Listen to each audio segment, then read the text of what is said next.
Hotel News Now, in partnership with Cendine, is pleased to welcome you to today's webinar, What Data Visualization Can Do for Hoteliers? My name is Kate, and it is my pleasure to be the facilitator for today's event. I would like to formally welcome the participants joining us today. Please note today's call is being recorded, and all participant lines will be muted during this broadcast.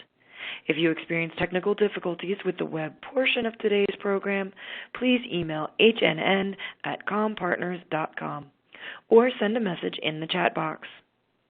If you are listening to the program over the phone and you need assistance at any time, please press *0 and an operator will assist you. This presentation will last up to 60 minutes and will include question and answer opportunities at the end. You may submit a question at any time by typing into the chat box on the lower left corner of the screen and clicking the send button. I would like to direct your attention to the links box located on the left of the screen, where resources are located for you to view, save, or print. Simply click on the link of your choice and a separate web browser window will open. This will not interfere with your viewing of the program. It is now my pleasure to introduce Brian Roten, Senior Reporter for Hotel News Now, to introduce our speakers for today's webinar. Brian? Thank you, Kate. My name is Brian Roten. I'm a Senior Reporter at Hotel News Now, and I will be the moderator for today's webinar on what data visualization can do for hoteliers. Today, we'll see some presentations from our panelists, STR's Ali Hoyt, Cendine's Casey Monk, Remington Hotels Ben Vega, and Choice Hotels International's Daniel Capizzi. I will then moderate a discussion among them to go deeper into how they use data visualization to help their hotel's performance. Of course, we encourage you to ask questions of our speakers today, and you may do so at any time by typing your questions into the chat box and hitting the send button. We'll reserve time at the end of the webinar for those questions. In our links box, you'll find links to Hotel News Now and to our sponsor for today's webinar, Cendine, as well as the slide presentation we'll be showing today. Now, I'd like to introduce the four voices you'll hear today on today's webinar, in the order you'll hear them. Ali Hoyt is the Senior Director of Consulting and Analytics for STR. Ali leads a consulting team focused on providing custom data solutions to clients using STR's extensive database. Projects range from comp set selection and optimization to customized data-infused dashboards in Excel or Tableau software. Ali assists with new subscription-based report and product development. She is a frequent speaker at industry conferences and meetings. Ali earned her bachelor's degree from Cornell University School of Hotel Administration. Casey Monk is the Director of Marketing Americas at Cendine. In her role at Cendine, Casey manages content marketing, lead generation, communications, social media, corporate social responsibility, and thought leadership. She resides in the heart of Silicon Valley in the San Francisco Bay Area. Ben Vega started his career with Capital One, where he spent 13 years developing product and marketing strategies for credit cards, auto, and home equity loans. He joined Remington Hotels in 2015 as the SVP of Revenue Management, overseeing a portfolio of 88 hotels with more than $900 million in annual revenue. Late last year, he transitioned to the newly formed Department of Analytics and Optimization, where he is spearheading efforts to transform Remington into a data-driven company, including the implementation of a new procurement, labor management, and budgeting forecasting system, as well as the deployment of a new business intelligence platform. Daniel Capizzi is the Director of Data Visualization and Analytics at Choice Hotels International, where he manages a team designing data visualizations to help Choice employees and franchisees drive business insight and decision-making. His role includes defining reporting strategies, collecting requirements, and building out a data architecture and pipeline to support high-quality data products. He previously led data visualization, strategic planning, project management, and business analysis at Deloitte as a federal consultant. He graduated with an MBA from Georgetown's McDonough School of Business in 2010 and holds an undergraduate degree in economics from the Georgetown University School of Foreign Services. At this point, I'll turn the presentation over to Ali Hoyt. Thanks, Brian. So to start things off, I'd like to talk a little bit about the process that we go through at STR as we're using data to build visualizations. What types of things are we thinking about along the way? And we really view this as a process, and we go through this process for client deliverables, research projects. when we write articles for HNN, regardless of what the end deliverable is, we're thinking about it in this way. First, we're thinking about what is the end goal of this analysis. Whether that, again, is a client project or research project, we're determining first what that goal is and keeping that in mind as we go throughout the process. Second, it's about learning about the data. A lot of the time we're working with STR data that we are very familiar with, but if we're bringing in outside data sources or even just within our own data, looking at any holes in the data, improvements we could make to make the data sample more robust, understanding the structure, and then finally, what is the audience going to need to know about this data set? Is there any terms or calculations in here that they're not going to understand that we're going to need to help educate them on? Third, we're asking questions continually throughout the process, and that might be to further refine the goal of the analysis. There might be things that come up in this overall process that cause us to stop and ask some more questions and dig deeper. Maybe we need more data, and we kind of go through this cycle all again. And finally, we're always keeping the audience in mind. Who is the end user of this product? What is their level of expertise with the tool we're delivering this visualization in? How can we ultimately make this very accessible to them, easy to use? And that's really going to be key for adoption across the organization, which I know the other panelists will speak to as well. The first example I have is some innovation that we did with comp set data. And this was shortly after our team formed within STR. We knew that there was property level data, there's comp set data that we always use at STR, and we're always reporting that comp set data is an average. And we sat back and we said, well, we think we can do more with that comp set data to give hoteliers more insights into their comp set. How can we help you make more actionable business decisions and use this data in a better way?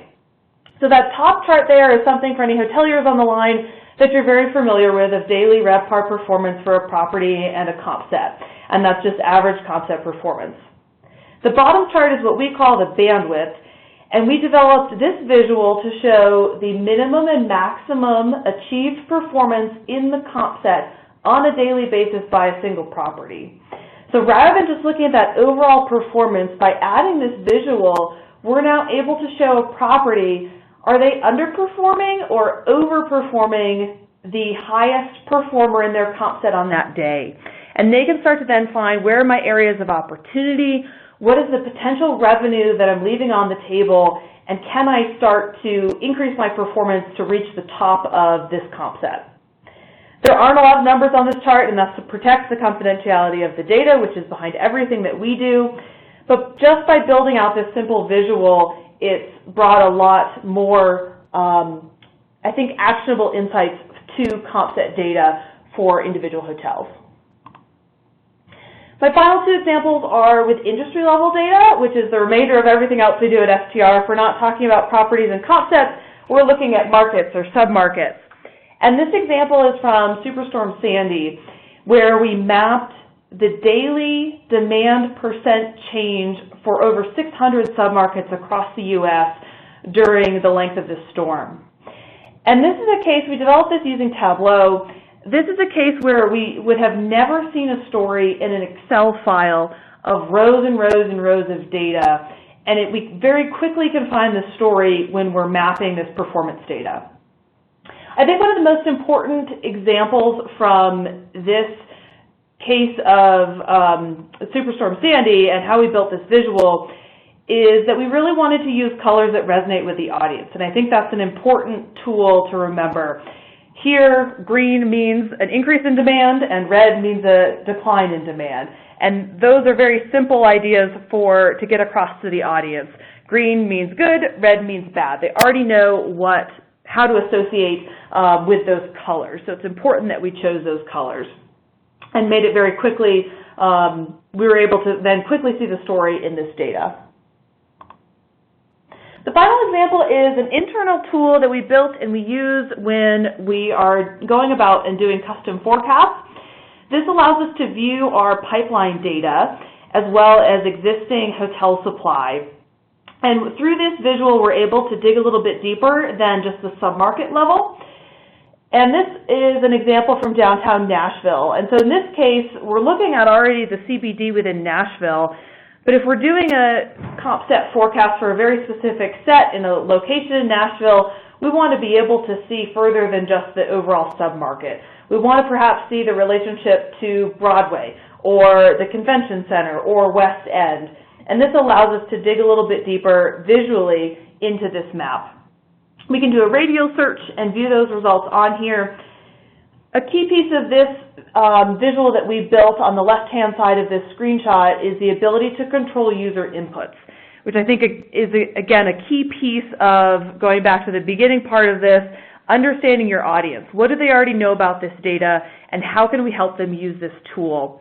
One of the ways we're helping here is by controlling what they're putting into these boxes. They can still interact with the data, but we're helping to control those inputs. And finally, we just had a little bit of fun with some custom icons. We did orange cranes to show the pipeline projects, and then little teal squares with H's for the existing hotel supply. So just something fun to be able to quickly distinguish those two types of projects without having to look at a legend, which is on here as well, but that is another cue to our users of what they're looking at. So those are my quick few examples, and I'm going to turn it over to Casey.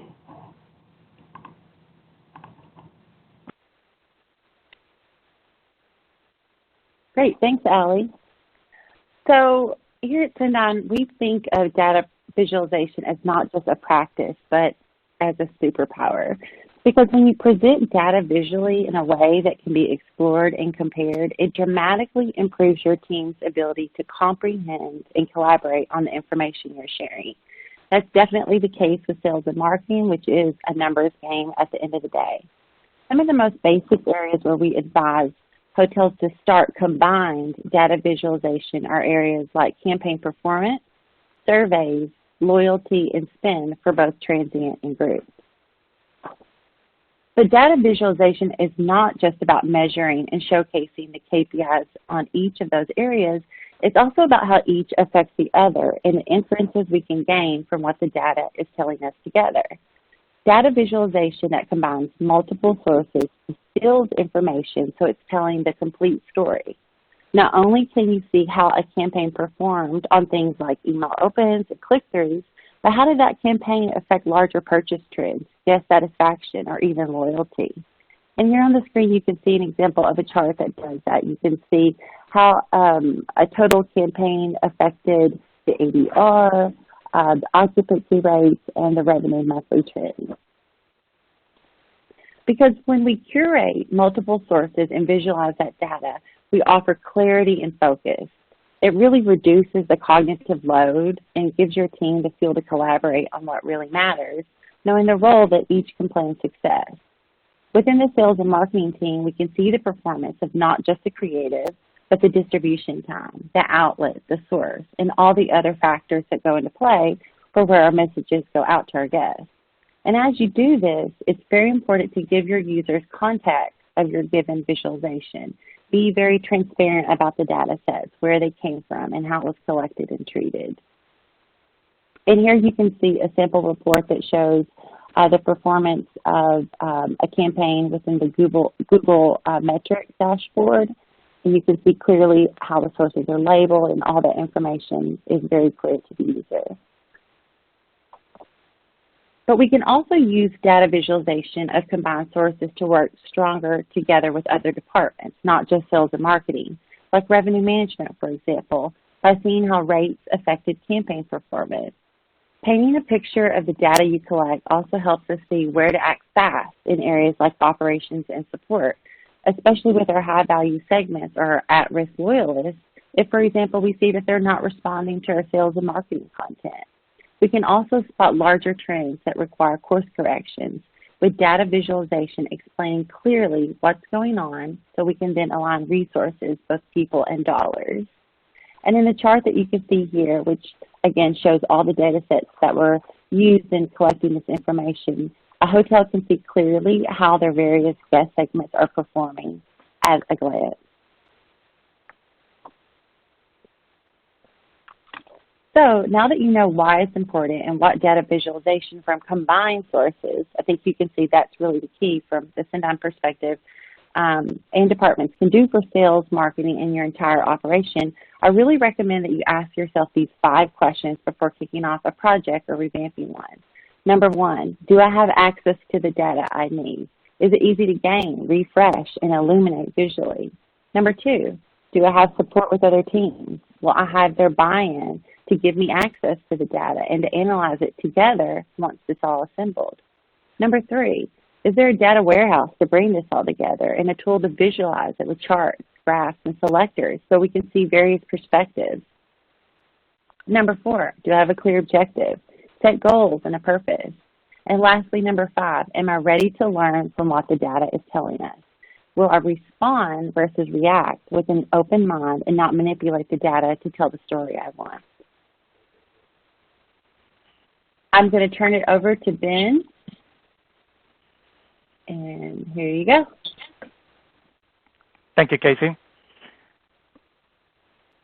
Here at Remington, we've been on a journey to transition from Excel-based reports to something, a business intelligence platform that easily allows users to do analysis.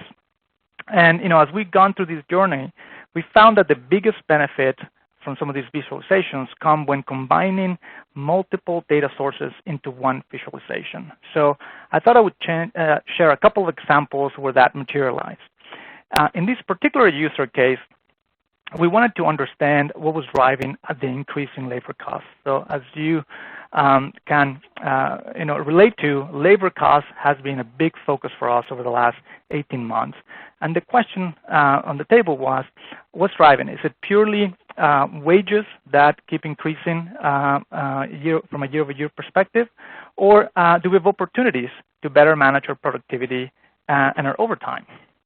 So in order to answer these questions in a comprehensive way, we needed to get information from different places. We needed to get wages and overtime use from our payroll system. We needed to understand how many rooms we're selling, and that's coming from our PMS system. And we also wanted to understand the impact of contract, which would come from our P&L system, our accounting system. By combining all this data, we can come up with metrics that paint a clear picture as to what's going on. In this particular visualization, you can see some of the additional powers of these tools, which enables to see the whole portfolio or dive by specific property, brand, or subsegment. And then kind of on the table below, the different metrics from different systems, which are seamlessly integrated here from, what's happening to wages from a year-over-year basis. Are we spending more hours or less hours? Are we selling more rooms? What's happening from a year-over-year basis from a rooms perspective? And then this metric that is kind of halfway through the table, which is HPOR, which is the hours per occupied room, and we see if that productivity is improving. Like Ali mentioned, using color coding just easily allows to see that, okay, our wages are up, so that's red. Our hours per occupied room is down, so that's green, so that's looking good. But then if we keep going, we also notice that our contract labor hours are actually up. So when we combine the impact of both contract hours with our own wages, we can come up with this adjusted hours per occupied room, and that's actually flat. So again, that was a pretty powerful way to come up with insights by combining different data sets to come with that. And finally, we also have a metric on overtime, and we have a target of what we're managing to, so we're above that target. That's what's red. In this case, we also wanted to show how we're doing over time. This is from back to the first half of the year, when we can see on the left, changes in wages as well as our mix, and then kind of different productivity metrics on the room sold. Now, once we had the information all combined, then we can create a couple more tools to give our operators more insights into what's happening and allowing them to make decisions, which was one of the goals. In this particular case, this is another tab in the same report where we were able to get them a table on the left to easily sort out by changes in productivity to highlight which properties needed more attention. We also allow them to slice and dice the data easily. In this case, the filters on top, you can go down to different departments that are going to be more heavily expected to flex with the changes in demand. So like a rooms department, and then pay type will be hourly. So you expect them to be flexing on the productivity to tightly relate to the changes in rooms sold. So by doing that, they can kind of make, they can identify departments where they need to pay more attention to their scheduling. In this particular case, we're looking at a property in Oakland that was impacted by a change in regulatory environment that required them to have to change our labor standards to be a much lower productivity, and you can see clearly the impacts of that. Finally, I want to show kind of our overtime module, and this is more of an example of creating analytical framework for users to quickly get different cuts of the data. In this particular case on the left, you see, the indicators for what's happening at the top of the house or the top of the hotels, how are you doing from an overtime perspective and the impacts on the earnings. But then if you go to the left, you can see the breakdown of that by the main departments, either rooms or operations or F&B, so you can easily see where the overtime hours are going. And all of these are highly interactive, so if you were to select rooms, then the rest of the charts will change, and you can see how that's changing over time, not just on that particular time frame. So, pretty powerful design in terms of predetermining what users should be looking at, which is, we found it particularly useful as we're sharing a lot of these tools with non-analysts. This will be general managers or portfolio leaders. The final example is another example of the power of combining multiple data sources. This use case was tied to a deployment of an ancillary revenue strategy. In this particular case, we wanted to see, we added parking fees to a number of our properties, and we were conscious that some of them could see a potential negative impact either on their market share, that's why we wanted to incorporate STR data, the track their index, or potentially their guest satisfaction. So we brought in the Revenate score, which is our online reputation score. This way, we could have an integrated conversation that focused not only on capture rate and how much more fees we're capturing per occupied room, but also whether or not we're seeing a degradation on our market share because our value proposition could be perceived as adverse, or if we're impacting our guest satisfaction. So that allows us to transition from having anecdotal conversations with managers to data-driven conversations to say whether a property was being negatively impacted by a particular strategy. And with that, I'm going to turn in the presentation to Daniel.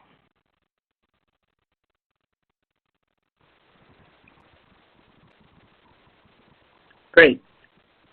Thank you. So I'm going to move on and talk a little bit about data visualization design and kind of how this can be really useful for revenue management applications. So one of the things we found at Choice is really, you get this ability now. We have these very powerful tools like Tableau or Excel that can do data visualization. And some folks even get really fancy. And what you will find is that, data visualizations often become art. Data visualization can be beautiful, but the purpose of data visualization is not to be beautiful, certainly not for businesses. It's really to drive insight.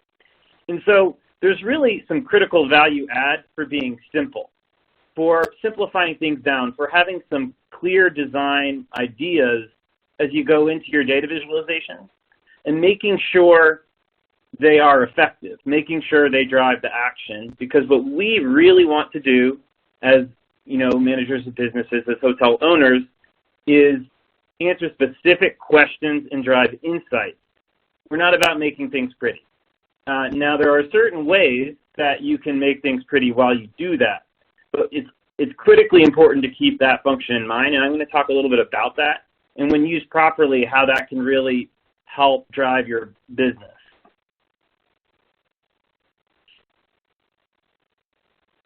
So the first thing to focus on is kind of the design fundamentals. Really, kind of core data visualization expert Edward Tufte always says, above all else, show the data. So I'm going to talk a little bit about the fundamentals you need to think through as we're building data visualization. some of the things we think through all the time, some of the things that if you're new to it or, you know, if you're rushing, maybe you miss. And kind of these things really drive the experience and drive the effectiveness of your visualization. So, and I know this was mentioned multiple other times in other presentations, but effective visualizations really are telling the truth. So there are certain scenarios where you may want to tell a nuanced story or look at a particular view. But really, telling the truth is the #1 focus of us as data visualization experts. You know, key things to think about, and often these are things that we will do even without intention, is keeping scales honest. You know, if you remove a 0 from an axis, if you flatten a chart, what you're really doing there is you're presenting a higher, you're making a small amount of change look larger. You know, using clear, detailed labels in communication so that, you know, someone who picks up the visualization knows immediately what it's about. They don't have to have a lecture or significant training on it. And sometimes, and you'll even notice this maybe as a consumer of data visualizations, there are more deliberate decisions that are made to miscommunicate information. So I don't know if you're looking, if you look at this chart here, and this is actually a chart that I've modified from something that was publicly available. The developer of this chart has actually inverted the axis. So you look at this chart right here, your immediate assumption is that revenue is going up. But what you're really seeing here is that the developer has inverted the axis. So revenue is going down. So there's certain conventions that your consumers, your data consumers will assume. This is a particularly extreme one, but even if a well-intentioned developer, data visualization expert, and going quickly can miss some of these things.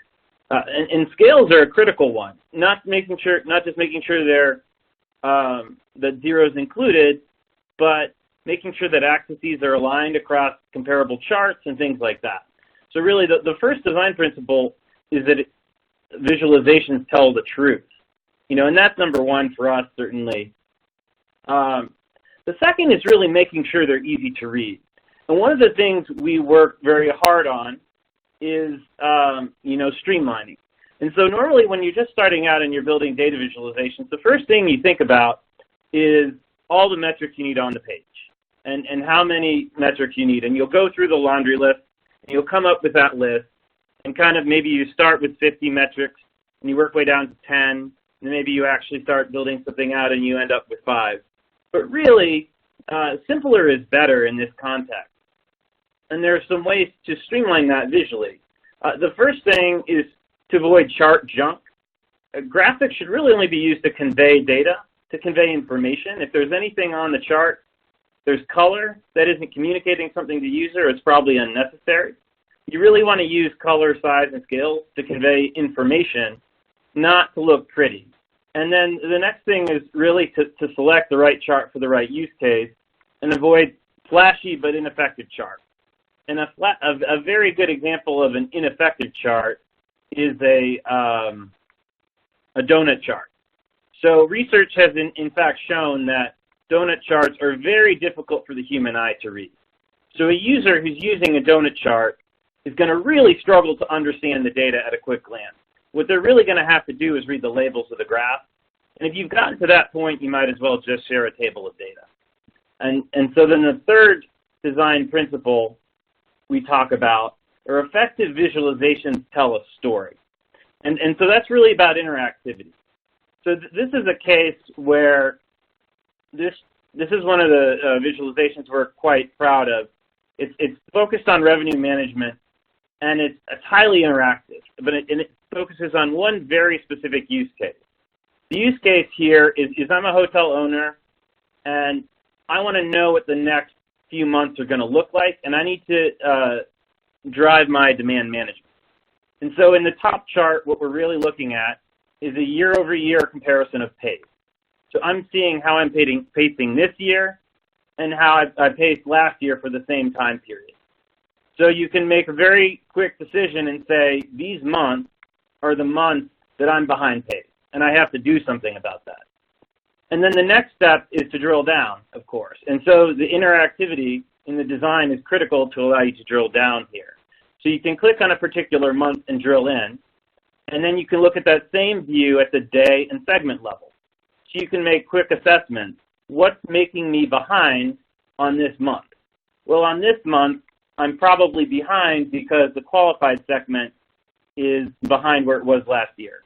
Or in this month, I had a particularly large group booking. So if you look kind of in the middle of the month here, you can see there's some really big orange bars there to indicate group booking. You can say, well, that's where I'm behind this year. I had a large group booking last year, and I don't have that this year. And is that something I need to focus on? Do I need to encourage more group bookings? Or is that really a one of a kind of thing, an unseasonal activity, and I don't need to focus on that? So this is an example of how an effective visualization tells a story through interactivity. It's also an example of how streamlining can actually be effective. Thinking through what is the one or two questions I as a hotel owner need to answer quickly, and designing a view that can help me answer those questions, you know, without looking at a dozen metrics on a page or something like that. So this is a report we have had great plaudits from some of our franchisees. They use it all the time, and one of the reasons for that, I think, is that it's something you can understand in probably 15 minutes or less, and it's something you can use in probably 1 or 2 minutes. And then so the last piece, which I think is really often overlooked, is load times. Visualizations, effective visualizations load quickly. A 2-second load for a report, many users will leave. So they have done research on this. On the web, in the web context, users expect a report to load in 2 seconds. 40% will leave the site if it's less than 2 seconds. Now, thankfully, we as report developers have access to data that's a little bit more valuable to hotel owners. So maybe folks, you know, whether they're internal or external to the hotel industry, will really want to sit around a little bit longer to wait for our reports to load than for websites. But the reality is, if you go past 10 or 15 seconds, and I think we all know, we've all experienced that feeling of a report that takes 30 seconds, a minute to load, you're going to lose users, and that's not going to be useful to you as a business owner or, you know, a customer of reports. And that's a really hard bit. Performance is not easy. That's something that really requires investment in infrastructure, proper design of your report and the data, pre-calculation, and a highly skilled team. And then there are design implications, of course. So the more content you add to a report, the more views and charts, the slower your visualization is going to be. So it's entirely possible to design reports, start out with something really great, but then load it down with junk to the point that it gets slow or it gets useless. And as we all know, using reports every day, once you get past 15 or 30 seconds, you know, a lot of users have moved on. So those are the fundamentals, kind of, and those are the things you need to think about, particularly as you start building your own data visualizations. Those are the types of things we think about. But I did want to talk a little bit about revenue management applications and how you can really use this to drive your revenue management at a property. And so as we know, you know, the focus really here is on pricing. And if you mess up your pricing, you're eating into either your reputation or your profit. So these use cases I'll talk to, they really focus on how you manage your inventory and pricing strategy. So moving to the next slide. And a little bit of this got cut off, so apologies for that. One particularly good use case we talked to with our revenue management team is we built, again, interactivity into reports. So we started out by visualizing the ratio of promotion shared and the effective discount for rate. And then we allowed the user to drill down into the actual rate segmentation for specific properties. So you isolate the particular properties that are overly discounting, and have a large share of promotion. Then you drill in and you can assess which rate segment that's being applied to. So here it looks like what we're seeing is, we have significant OTA spike here, and you can compare that to your average effective bar to see what are your high price groups and what are your low price groups. And the other thing that this report allows you to do is review that to your actuals, to your RevPAR, ADR, and occupancy, to really say, is this actually affecting my competitiveness with my competitors? Am I underpricing vis-a-vis my competitors, or is this something real? So again, it's that decision path there. It's number one, isolate the outlier properties that are overpricing or underpricing. Step two, drill in to assess the actual rate segments that are driving that. And then step three, really assess if that's affecting my performance or not. Because if I'm really even with my competitors on pricing, then I probably don't need to do that. So then the next use case, which is the last one for this, another really interesting use case we had was an integration, and again, calling back to what some other presenters spoke to, we really integrated some interesting data sets together. So we integrated our forecast of our expectations of what property total rooms booked would be. We compared that to our on-the-books data to say, are we really booked up on Thursday or not? And then we allow the user to drill down and review their inventory management strategy. So in this case, what we're saying is on these days, we have a really high demand, but if you look at this particular property, they have turned off their opaque segment. So they are really not discounting on opaque. But at the same time, their wholesale rates here are wide open. So their wholesale rates here, you can see there's, for tomorrow, there's 23 wholesale rooms booked, and there's 100 total available. So even though they're probably fully booked for tomorrow, they're fully booked for tomorrow or they're almost fully booked for tomorrow, they're still allowing wholesale bookings at their property. And that's a problem. You don't want to give major discounts if you know you're going to be fully booked. So this is another scenario where you pick a specific decision point for the property. How am I managing my pricing? You start by answering the first question, which is, am I full or not on this date? And then you answer the second question, which is, well, if I'm full on this date, am I still discounting? And if I am, that's a problem. And on the inverse side, if I'm totally empty on a date, but I have, all my discount rate codes are full, then I also need to think about that and maybe raise my available rooms for discounted rate types. So these are kind of ways that you can answer, and there's absolutely a place for kind of holistic dashboards that show everything about your business in one snapshot. But there's also really potential to use interactivity to answer specific and tactical business questions that can really allow a property owner to manage their inventory better or their pricing strategy. And those are some of our most popular reports that we've built for franchisees. So just as a recap there, kind of data visualization, as we all know, is about communicating information. It's really about driving decision making. So a lot of that is about the design. It's about telling the truth. It's about communicating information clearly and concisely without junk. It's about telling a story, answering a specific and actionable business question. And it's really about doing it quickly. Designing something that's sustainable, something that loads in a few seconds, and that can really help with revenue management. It can help you do really interesting things like isolating properties with pricing issues and assessing root causes. It can help you tactically manage your inventory controls. So those are some of the things to think about, that data visualization can do for your property, and some of the things you can start working on when you start building out your own practices. Okay, so that's it for me.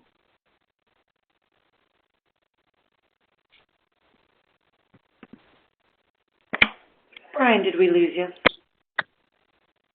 I am still here. All right. So we are going to go ahead and jump in with some of the questions here I have for our speakers. I'll go with Allie. Can you tell us, with so much of the industry data that you have available through STR, what are some of the more creative ways that you've had to visualize data for hoteliers? Yeah, great question. So some of the things that we've done recently is bringing in other data sources, and I know that most of the panelists have mentioned that today in their presentation as well. But we did an analysis, and unfortunately most of these examples are natural disasters, but we did an analysis of the California wildfires where we were able to find maps of the fire perimeters and then overlay hotel performance data onto that. So we can actually see, here's the area that the fire has been affecting, and then let's look at county or submarket hotel performance within those areas, and it's a great way to be able to visualize those together. And same thing with hurricanes, being able to pull in data to map the path of the hurricane, and then look at the relative hotel performance in those areas as the storm is moving up the coast or inland, and how is that impacting performance. So those have been good ways that we've been able to get a little bit creative with the data. Great, thank you. Casey, when you're working with your clients in sales and marketing, what are they looking for from you, and how do you work with them to deliver what they need? Sure, yeah. I think, what most hotels are looking for, they're wanting real-time data. They're wanting it in a dashboard fashion with personalized views by department and role, similar to what Ben was talking about. They really want the ability to drill in on the things that matter for their department. And the kind of questions that they're asking, they want to know what segments are performing the highest, what's lagging, guest loyalty metrics, what channels and messages and times even are performing best for each guest. And for us, we work strictly with hoteliers, so we really do have, I feel, a solid gauge of what those main metric buckets are for a variety of hotel types. And then we built our data platform so they're very easy to customize based on the unique property needs. So what solutions has data visualization provided for the hotel sales and marketing teams? Yeah, I think it really has helped them focus on where they need to put their dollars and their team's energy on what matters and how to really do good personalization at scale. And that's because they have actionable data that's easy to visualize and absorb, like Daniel was saying. And at the end of the day, it really helps hotels craft the right message at the right time, at the right price, and in the right channel. So for these next two questions, let's start with Ben and then move to Daniel. What are the different teams that your company is looking for when you're creating data visualizations for them? Yeah, I mean, they're primarily looking for one single repository for a lot of their information. They're looking for a single version of the truth. They also want something that is easy to use and actionable, right? So that comes with a lot of the best practices that were shared before around picking the right visuals and graphs, color coding, labeling, and then keeping the visualization simple so that it's obvious what the insight is on each one of the reports and then what action needs to be taken. Daniel?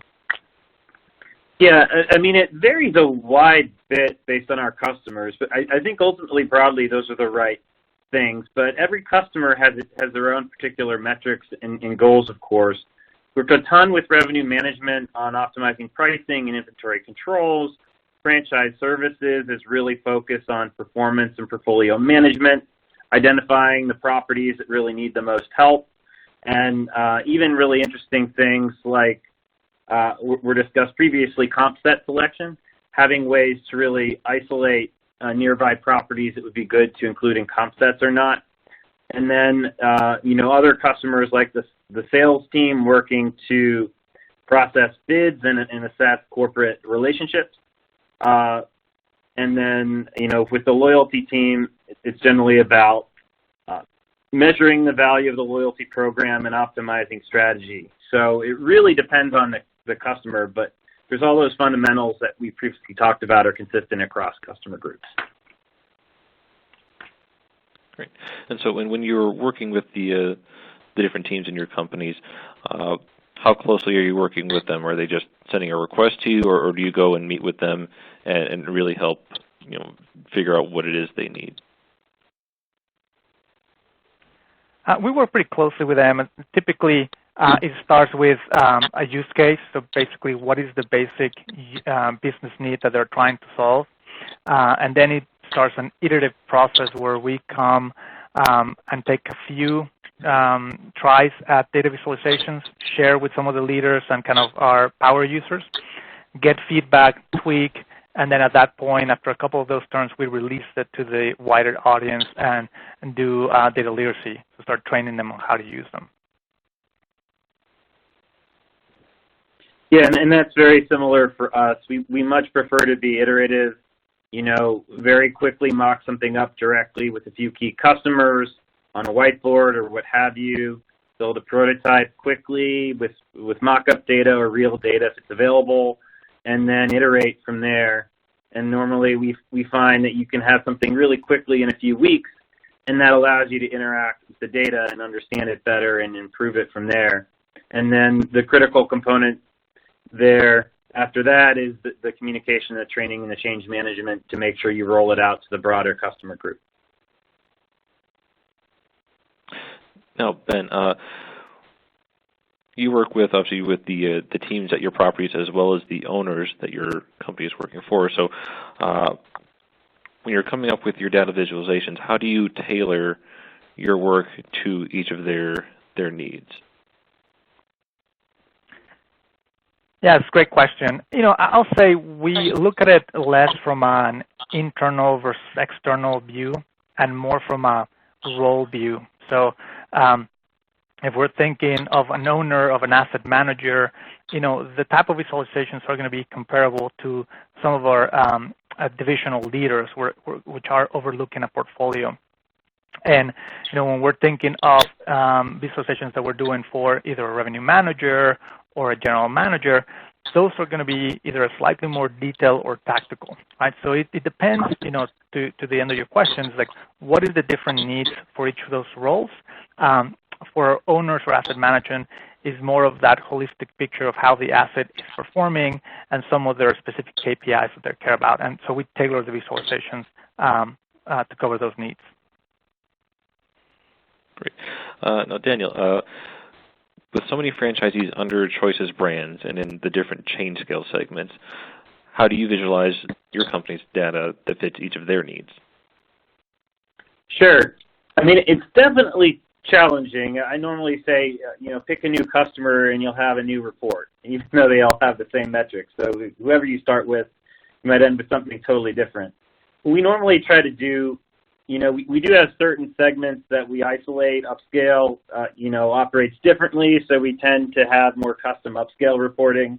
And extended stay the same way. The business model is so fundamentally different that we do custom reporting for those two groups.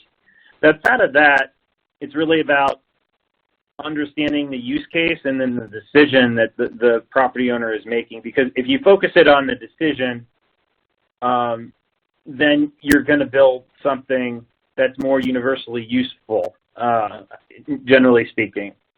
So, but it absolutely is true. You need to focus on the customer and their needs and sophistication level and their comfortableness with more or less detail and data, and then go from there.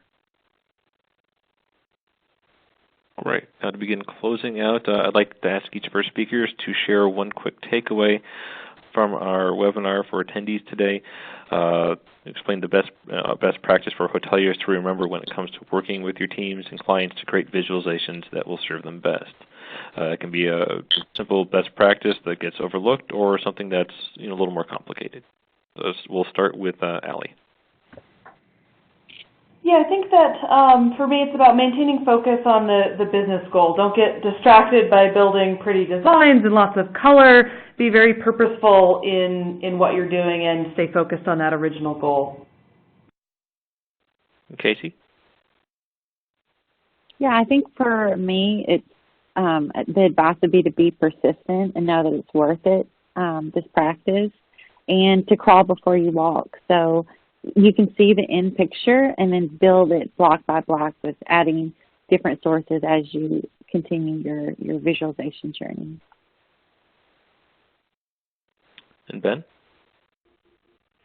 Yeah, I'll say start with the business need. I mean, sometimes as analysts we want to just look at all the data and kind of boil the ocean, and then we can go into a lot of different rabbit holes.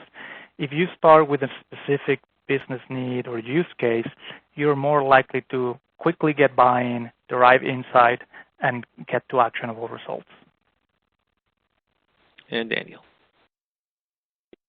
Yeah, I mean, I think it's very similar here, but really isolate the outliers or decisions you're trying to make first. I think that's a bit duplicative with other speakers, but you know, so many folks just say they want to see 100 numbers on a page, and that's really not probably useful in a non-Excel based world.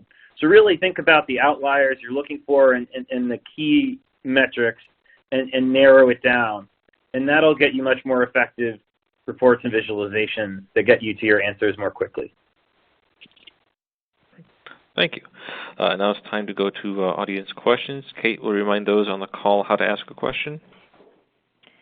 Great, thank you. Let's take some questions from our audience. As a reminder, to enter a question through the web conference system, simply type your question in the chat box on the lower left corner of the window and click on Send. I'll turn it back to Brian for our first question. All right, the first one we have is, what programs do you recommend for combining the data from different databases? I believe we've heard Excel and Tableau. Are there any others that you would recommend, or are those mainly the two big ones? I'll say, most of the big ones, from data visualization would do a good job on that. You have ClickView, you have Tableau, and you have Power BI. And they have all of those three, and others that are coming, makes it super easy to get information either from your Excel spreadsheets to connect to your SQL database, or some of the databases on cloud. In our particular example, we use Power BI. We found it to be super easy for that. We have data in MySQL databases, we have data in Google Cloud, and we have data on spreadsheets. And it connects seamlessly to all those three without needing any coding. You just kind of point and click, and it's a super easy process.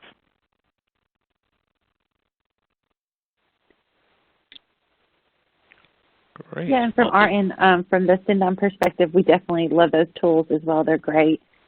We also have found that our tool, our CRM tool, provides a great opportunity to combine all those data sources and act within the tool accordingly. But both of those other samples were great partners of ours as well.